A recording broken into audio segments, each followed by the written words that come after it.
that brings us to my favorite segment of the week. It's our fighter spotlight of the week. And guess who it is? Wouldn't you know it?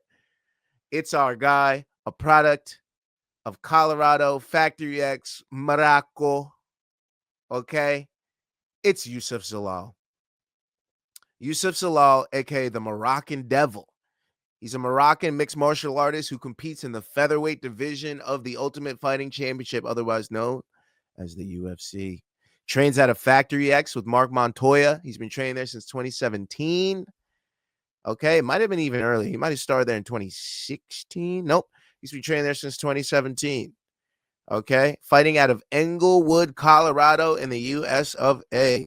Zalal is 29 years old. He's born September 4th, 1996.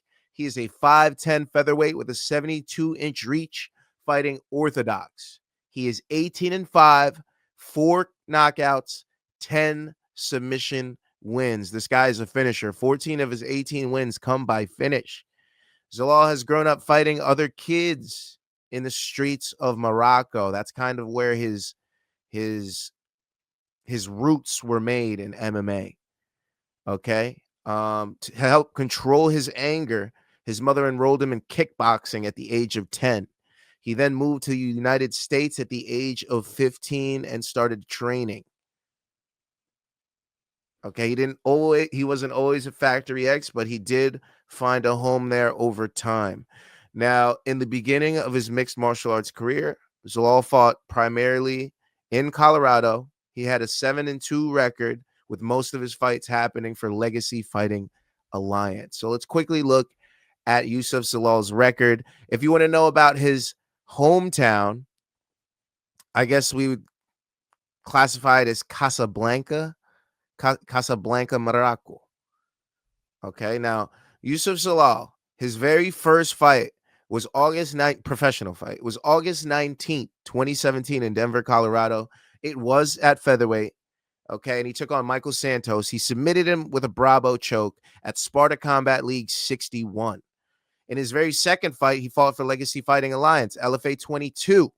He wins by knockout against Maurice Salazar, September 8th of 2017, the very next month. This was round 2, 4 minutes and 41 seconds. This was at lightweight, though. So you can see that he's fought in 3 weight classes over his career. He started at featherweight, took a lightweight bout, obviously because it was the very next month on short notice.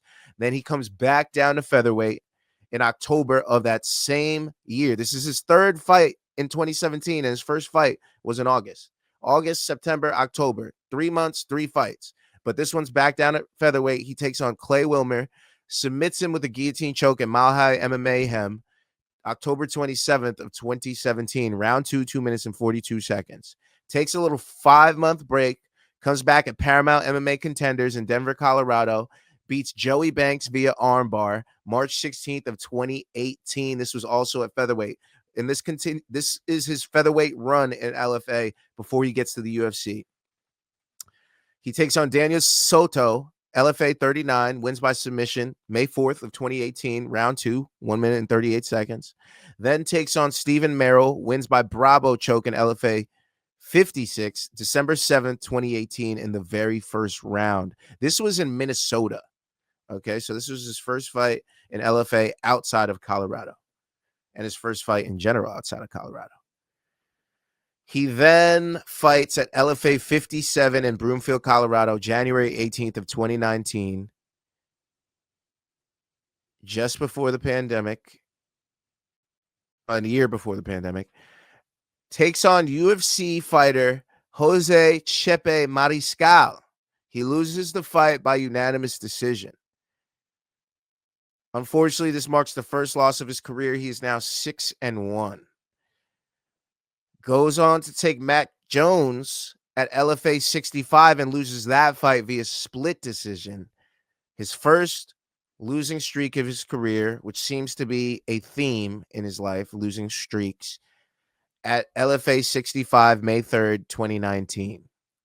So he's now 6-2 after that bout. comes back at LFA 79 with a flying knee knockout of Jaime Hernandez, November 22nd of 2019. So has a bad 2019. January 18th takes a loss. May 3rd takes a loss. Ends the year with a knockout. 1 minute and 2 minutes and 15 seconds of round 1. Flying knee at LFA 79. That performance earns Youssef, the Morocan Devil Zalal, a shot in the UFC. In his promotional debut, he takes on newcomer Austin Lingo, February 8th, 2020, just before the pandy. Okay, just before the pandy. UFC 247 gets a unanimous decision win in Houston, Texas. He's now 8-2, takes on Jordan Griffin at UFC on ESPN, Poirier versus Hooker. That was where, no sound in the stadium. Poirier and Hooker went to absolute war. You could hear every shot. He beats Jordan Griffin by unanimous decision June 27th of 2020 in Las Vegas, Nevada. And then beats Peter Barrett at UFC Fight Night, Lewis versus Oleinik by unanimous decision August 8th of 2020 in Las Vegas as well. So he's now 10-2. 3-fight win streak in the UFC, on top of the world, and then runs into future UFC champion Ilia Topuria. Goes to absolute war, eats a few big shots, gets taken down, controlled, but goes the distance with Ilia Topuria at 45 in a unanimous decision at UFC Fight Night, Marias versus Sanhagen, October 11th of 2020 in Abu Dhabi. This is the second losing streak of his career because he goes on to lose to Choi Sung-woo by unanimous decision at UFC Fight Night, Overeem versus Volkov, February 6th of 2021 in Las Vegas, and then loses again to Sean Woodson by split decision at UFC Fight Night, Rosenstrike versus Sakai, June 5th of 2021. So the pandemic started well for Youssef Zalal, ends terribly.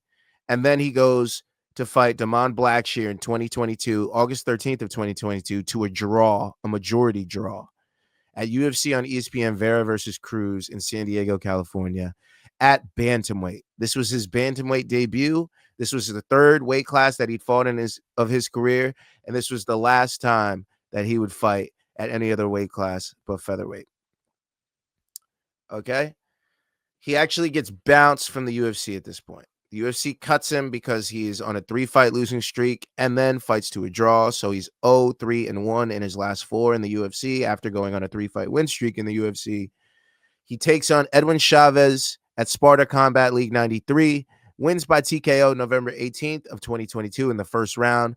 Takes on Jake Childers, wins by TKO in the first round at Sparta Combat League Fight Night 14, January 20th of 2023 in Aurora, Colorado. And then beats Vadim, I'm not even going to attempt that last name, by arm triangle choke submission at Sparta Combat League 98, August 19th of 2023 in the very first round. He also wins the King of Sparta tournament at featherweight. So this is finally enough for the UFC to take a look at him and be like, you know what? You've earned your shot back here in the UFC. And he does not, I repeat, he does not waste the opportunity. This man goes on a 5-fight win streak. Youssef Zalal takes on Billy Quarantillo, submits him rear naked choke, UFC on ESPN, Hebos versus Namajunas, March 23rd of 2024 in the second round in Las Vegas. Beats Jarno Aarons by submission, rear naked choke at UFC on ESPN, Tybura versus Spivak 2, August 10th of 2024 in the very first round in Las Vegas, Nevada. Earns himself a performance of the night bonus in that performance. Beats Jack Shore by submission, arm triangle choke, UFC Fight Night Moreno versus Albazi, November 2nd of 2024, round 2, 59 seconds in Edmonton, Alberta, Canada. Earns himself his second consecutive performance of the night bonus. Then takes on Calvin Kattar in a dominant unanimous decision at UFC Fight Night, Cannonier versus Rodriguez, February 15th, 2025 of this year in Las Vegas, Nevada. Okay? And that brings us to this past Saturday night.